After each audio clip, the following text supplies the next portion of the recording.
Oke teman-teman sekalian, yuk kita latihan mikir lagi. Apa itu penjajahan? Penjajahan adalah upaya untuk merenggut kebebasan atau kemerdekaan untuk orang-orang di tempat asli menentukan sendiri nasibnya. Nah, itu berarti dengan cara menguasai wilayahnya atau nguasain orangnya. Jadi teman-teman tahu ya, penjajahan pasti akan berujung kepada di sana. Dan teman-teman juga tahu ketika Indonesia masuk ke dalam Board of Peace, maka Israel itu sudah ngusulin untuk mindahin orang-orang yang ada di Gaza untuk menuju ke Indonesia, dan itu adalah masalah baru yang nanti akan kita bahas.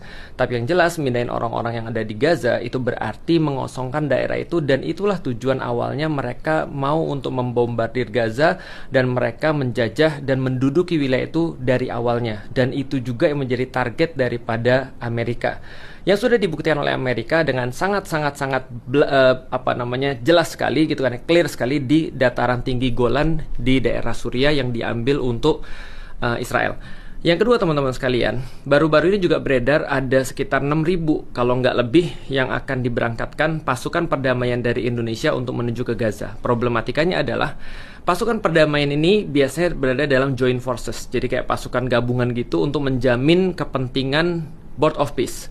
Permasalahannya adalah kepentingan Board of Peace udah dari awal menurut Trump itu tidak ada negosiasi bahwasanya itu harus melindungi kepentingan Israel dan harus melindungi keamanan Israel seperti yang dikatakan oleh Pak Prabowo berkali-kali. Jadi itu sudah tidak ada negosiasi bagi Trump, itu harus melindungi keamanan dan kepentingan Israel dan entitas Israel.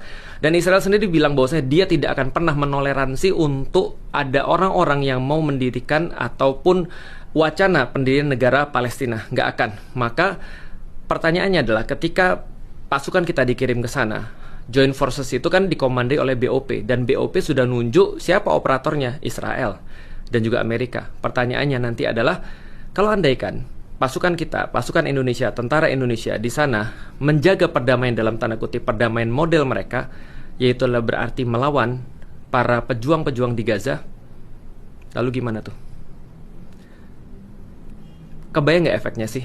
Bagaimana terus kemudian citra Indonesia ketika pasukan kita yang ditugaskan di BOP menjaga, dalam tanda kutip, menjaga perdamaian yang itu adalah berarti melindungi kepentingan Israel, karena itulah tujuan daripada BOP itu dibentuk. Aku nggak bisa bayangin sih.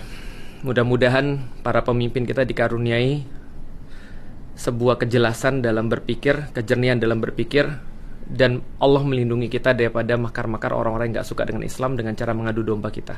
Gak kepikir sih kalau para pejuang-pejuang yang ada di sana akhirnya harus lalu kemudian berhadapan dengan tentara-tentara kita, atau tentara kita gak punya pilihan kecuali harus menghadapi para pejuang-pejuang di Gaza, karena bagi BOP tidak ada negosiasi dalam urusan menjamin keamanan Israel.